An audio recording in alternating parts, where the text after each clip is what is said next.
As a teacher, what's the saddest thing you found out about one of your students? I was teaching high school chemistry, preparing for a laboratory assignment. There are safety procedures to be followed, and one of them is to shed the heavy coats and sleeves before you don the lab coat. She was a quiet and sweet girl. Good solid grades. Not A's, but you could tell she could if she were so inclined. She was certainly bright enough. However, she always wore a big hoodie, and today we were doing a lab. I came to her and told her that she had to take off her hoodie. Quietly, she asked if it was possible for her to keep it on. I found this a little odd, but the rules were in place for her safety, so I insisted. She took off the hoodie. As I took the hoodie, I saw her arms. I raised my eyes to hers and nearly fell to my knees. Her eyes were filled with shame and my eyes were filled with horror. I quietly asked her to join me in the hall and left my class. Once in the hall, I told her we were going to the assistant principal's office and she was not in trouble. I was concerned for her and worried for her well-being. As we walked down the hall, I began to cry.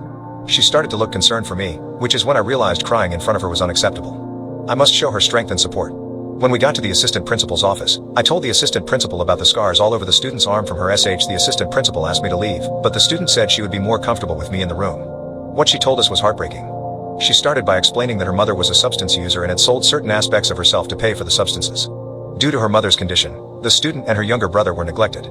She told us how her mother had locked them in their bedroom for 4 days without food or water, or even a diaper for her little brother. This type of neglect had been occurring for her entire childhood.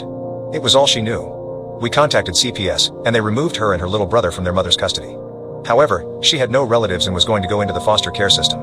As a former orphan, it hurt my heart to think about this poor girl in the foster care system after having such a hard childhood already. I did the only thing I could think of. I asked her if she and her brother would want to live with me. She agreed, and I did my best to take care of them and show them the love that they had missed out on earlier in their childhood. It's been 6 years since then. Her brother is now a little third grader and as happy as can be, and she has just graduated college and wants to become a teacher.